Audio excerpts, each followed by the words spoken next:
Shalom, selamat datang. Kami dari kelompok 2 akan mempresentasikan materi pengantar manajemen mengenai motivasi dan kepemimpinan. Motivasi. Motivasi merupakan suatu keadaan atau kondisi yang mendorong, merangsang atau menggerakkan seseorang untuk melakukan sesuatu atau kegiatan yang dilakukannya sehingga ia dapat mencapai tujuannya. Tipe-tipe motivasi. 1. Motivasi positif. Motivasi positif merupakan proses pemberian motivasi di mana hal itu diarahkan pada usaha untuk mempengaruhi orang lain agar dia bekerja secara baik dan antusias dengan cara memberikan keuntungan tertentu kepadanya. 2. Motivasi negatif. Motivasi negatif yang berlebihan akan membuat organisasi tidak mampu mencapai tujuan. Personalia organisasi menjadi tidak kreatif, serba takut, dan serba terbatas gerakannya. Motivasi dari dalam. Motivasi dari dalam timbul pada diri pekerja waktu dia menjalankan tugas-tugas atau pekerjaan dan bersumber dari dalam diri pekerja itu sendiri. 4. Motivasi dari luar.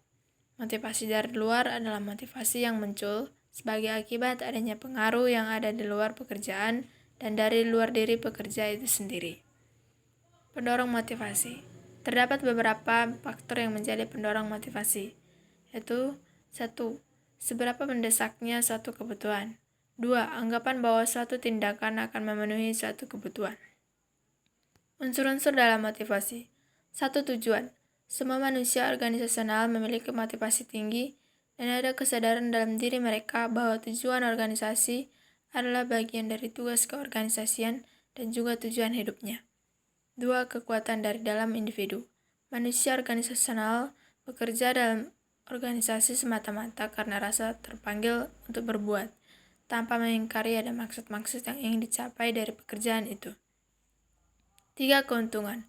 Manusia bekerja ingin mendapatkan keuntungan ala manusiawi, meski harus dihindari sikap yang hanya ingin bekerja manakala ada keuntungan langsung atau direct profit yang akan diperolehnya. Kepemimpinan.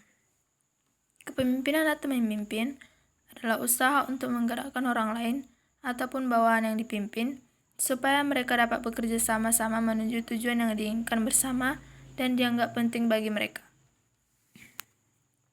Jenis-jenis kepemimpinan. Menurut George R. Terry, ada 6 tipe kepemimpinan, yaitu 1. Kepemimpinan personal. Pemimpin ini selalu mengadakan kontak langsung dengan bawahan. Dia dapat mengetahui setiap masalah yang dihadapi bawahan, sehingga dia dapat segera memberikan petunjuk untuk menyelesaikan masalah. 2. Kepemimpinan non-personal. Pemimpin tipe ini dilakukan melalui media non-pribadi seperti perintah tertulis, surat keputusan, dan pengumuman-pengumuman. 3. Kepemimpinan otoriter, yaitu pemimpin yang merasa bahwa kekuasaan yang sah adalah miliknya, sehingga merasa berhak memerintah dan memindahkan orang lain.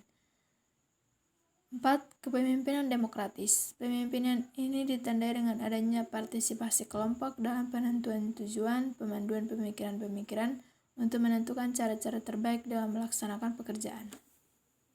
5. Kepemimpinan kebapakan. Kepemimpinan itu disebut dengan paternalistik yang ditandai oleh suatu sikap pemimpin yang ada dalam memimpin bertindak sebagai bapak, yaitu sebagai pendidik, pengasuh, pembimbing, dan penasihat dengan memperhatikan kesenangan dan kesejahteraan yang dipimpin. Yang terakhir yaitu kepemimpinan bakat, atau bisa disebut juga dengan kepemimpinan alamiah. Pemimpin seperti ini timbul dengan sendirinya secara spontan, bukan karena pengangkatan yang diterima serta dituruti orang lain. Kepemimpinan jenis ini sangat berpengaruh.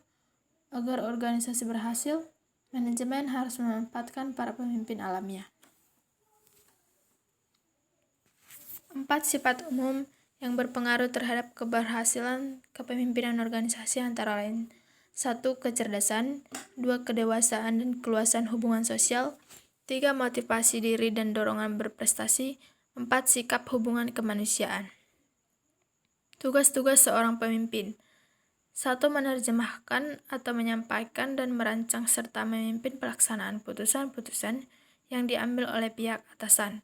2. Mengatur prosedur dan tata tata tertib pekerjaan dari mereka yang bekerja di bawahnya. 2. Mengawasi kemajuan dalam pekerjaan di bawah pimpinannya. Mengatur koordinasi antara usaha-usaha di bawah pimpinannya. Dan yang terakhir, mempercayakan atau menyerahkan beberapa wewenang tanggung jawab kepada orang bawahannya. Keterampilan pemimpin. Seorang pemimpin harus memiliki beberapa keterampilan berikut. Yang pertama, technical skill, yaitu kemampuan yang dimiliki oleh seorang pemimpin untuk melaksanakan suatu pekerjaan. Yang kedua, human skills, yaitu kemampuan untuk bekerja sama dan membangun tim kerja bersama orang lain.